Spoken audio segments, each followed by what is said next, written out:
Hello and welcome back to the veg garden.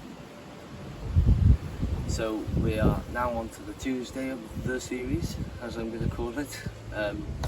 So we're on to water harvesting today, and there's 4 key points about water harvesting. So we've got rainwater, groundwater, grey water and green water. Now, it's all water, you're probably thinking, water's water, but there's different types of water that I use in this garden. So I'll start off by saying rainwater is probably the main one that I use. So that's runoff from the sheds and anything that directly hits the soil. So if it's directly hitting the soil, I don't have to worry about anything. I don't have to move water, carry water. It is, in essence, an irrigation system that just randomly happens, but it's good, it saves a lot of work. And then anything that I catch off the shed roofs, I then can carry with cans and buckets up into indoor growing spaces such as the tunnel that doesn't get the rainfall, so I can carry into there and I can water in there. So I'm harvesting using just normal buckets, and I've got them up against the shed wall, and then when they get full I tip them into a barrow, a big barrel, water butt thing, and then I can dunk my cans out of that then. So if I use that setup, I can get about 200 litres of water overnight, which is quite good considering, it's a really basic setup. It's just a couple of buckets under a shed roof without the guttering on it. So 200 litres is quite a lot if we're in like a dry period that we've just come out of now.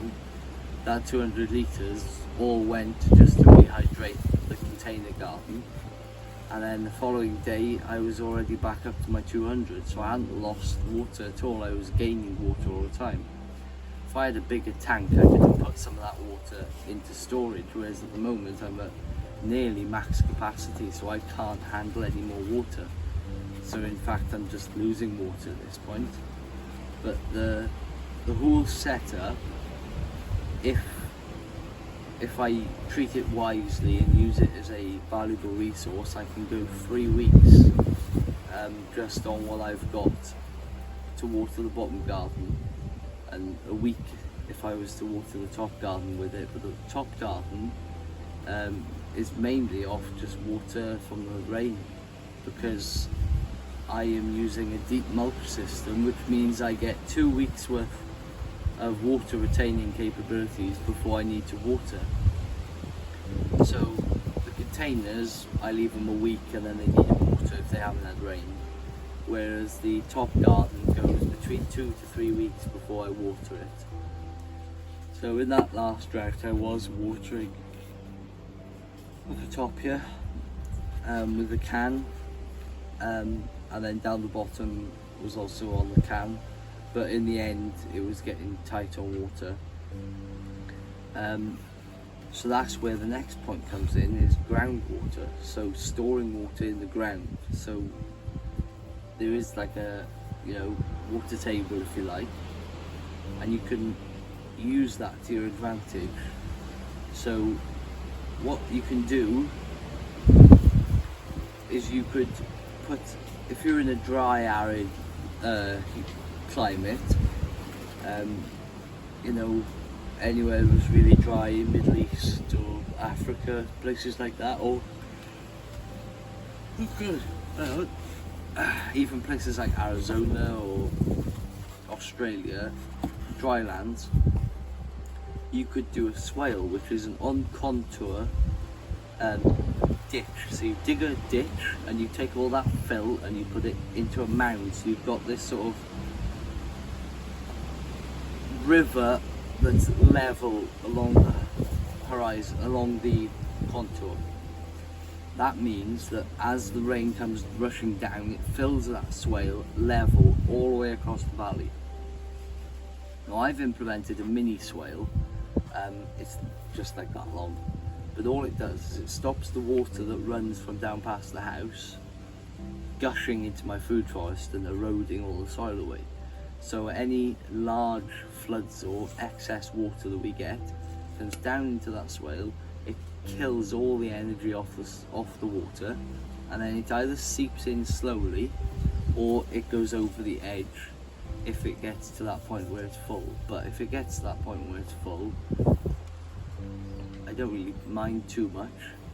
You know, if it gets full and goes over again, because it's only falling, you know, 6 inch, whereas if it was coming from by the house, it'd be falling about 6 foot.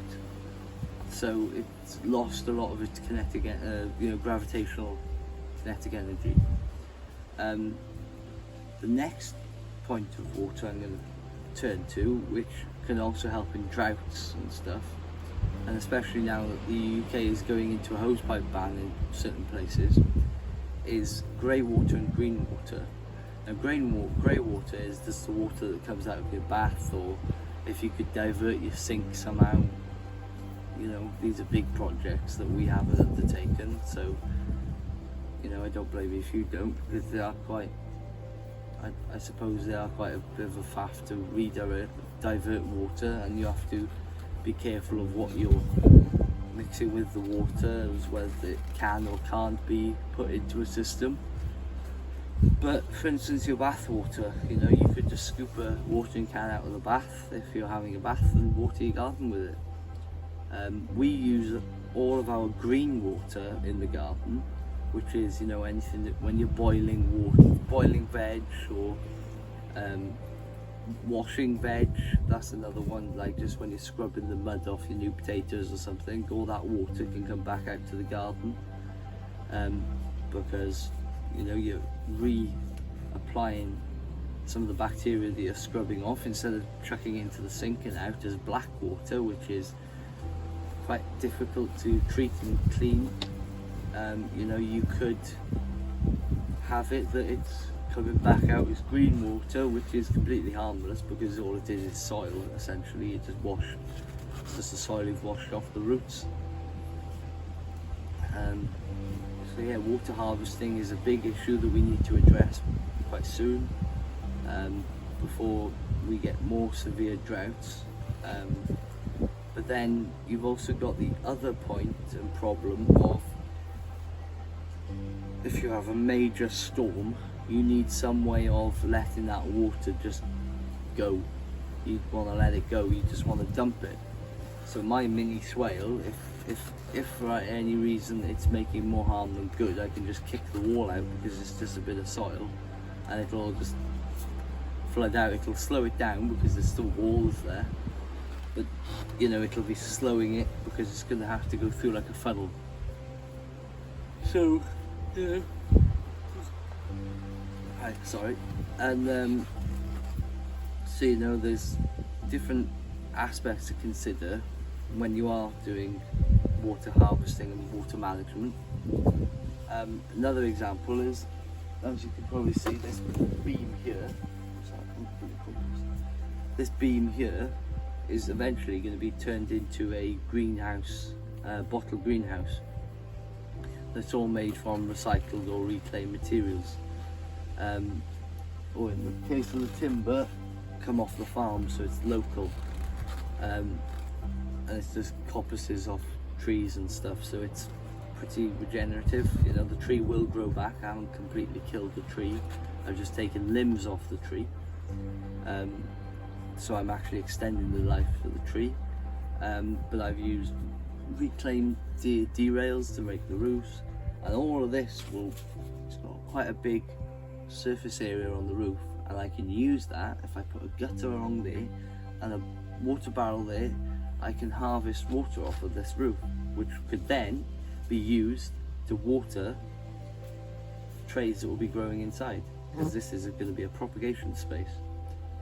So it's all a loop. So we could harvest the water as and when we need it.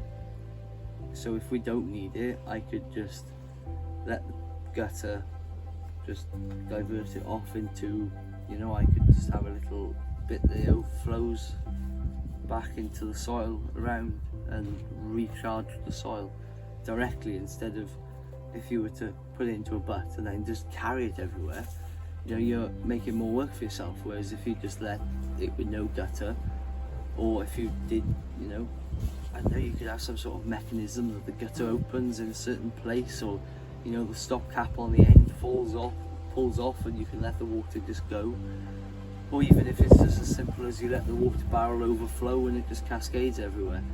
So, you know, if you were to put that into a massive tank, and then you know a tank that's huge, yeah, that's all well and good for, you know, it'd take you years to fill it, yeah, but if you had a massive drought it would help. But when it's flooding, you also want a way of getting the water slowly out of, you know, you want to drain it as much as you want to retain it. So you want to have that balance. You don't want to be waterlogged because you go anaerobic, but you don't want to be too dry, otherwise everything goes crispy. So it's all about balance.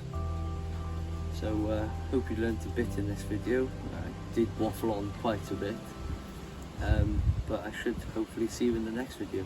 Bye for now.